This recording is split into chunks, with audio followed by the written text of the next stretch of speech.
Come to Helmuth Ford, home of the lifetime powertrain warranty. Hi, this is Stacy from Shuttler Insurance Services. Come see me on the east side of the square in Sigourney for all your insurance needs.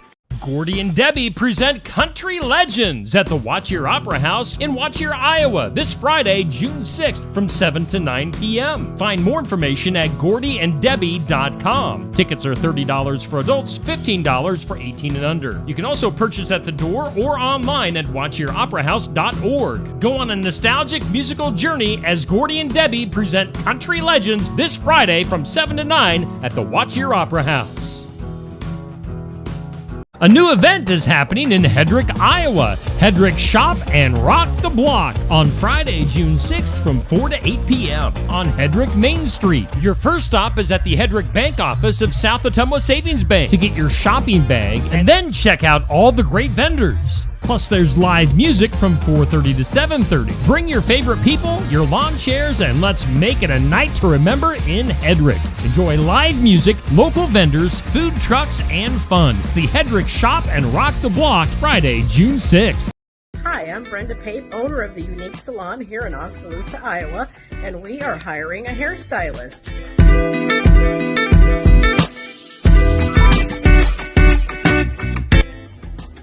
This station could be yours if you're interested in the job here at the Unique Salon.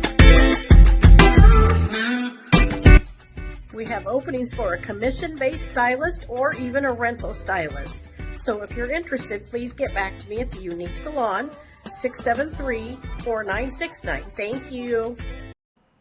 Southern Iowa, it's rodeo time. The 2025 Albia Chamber Main Street Rodeo returns Saturday, June 7th at the Monroe County Fairgrounds. Rogue Rodeo brings us 8 thrilling events, a bull ride showdown, comedy from Ronald Burton, and the dazzling Diamonds and Dust performance. Gates open at 5 p.m. for food, fun, and high-energy action await.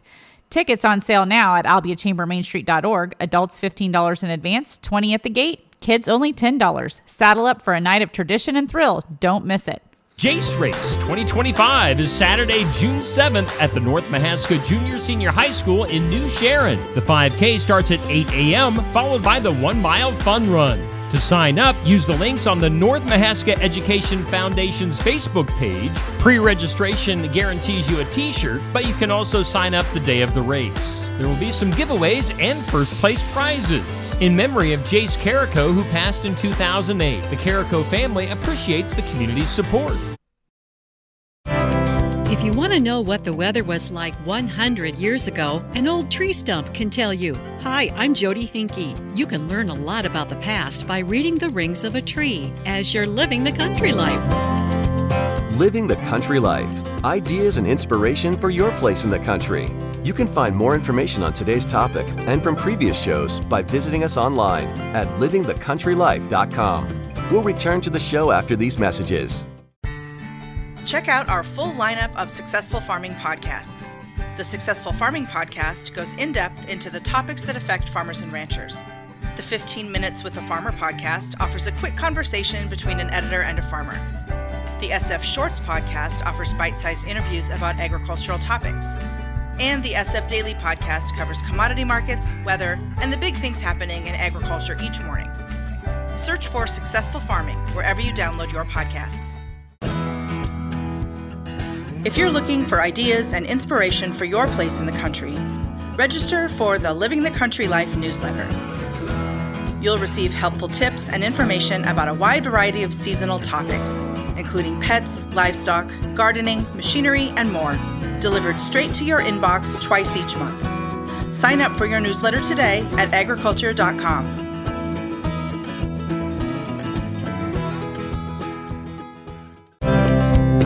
The next time you see a tree stump, count the rings and notice how they're shaped. Steve Levitt is the Associate Director of the Laboratory of Tree Ring Research at the University of Arizona. He says the rings are loaded with lots of information, such as what the climate has been like since the tree started growing. That could be, for example, temperature, precipitation, relative humidity. Those are the dominant kinds of environmental factors that can be reconstructed from tree rings. Hydrology, stream flow, is actually another one. Because under certain circumstances, the trees may be limited more by water. When you have good years of precipitation, you not only can reconstruct precipitation, but also stream flow. Large tree rings indicate sufficient moisture, and small rings indicate a drought or maybe even an insect infestation. Where you live depends how easy it is to decipher this information. In temperate climates such as the Midwest, the tree lays down a wood layer as it's growing and stops in winter, which creates the visible rings. In other places, such as where it's warm year-round, they often aren't as well defined. Levitt says the rings also tell you the age of the tree, which is very useful in dating historical structures that contain wood. If there's what we call a chronology against which the patterns of rings in that sample can be matched, we can assign an absolute age to every one of those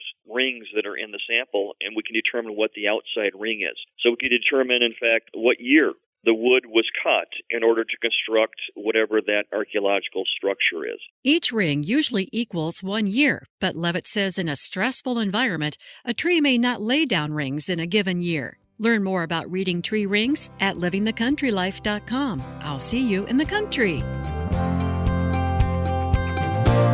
Living the Country Life. Ideas and inspiration for your place in the country. You can find more information on today's topic, share your tips, and post photos by visiting us online at livingthecountrylife.com.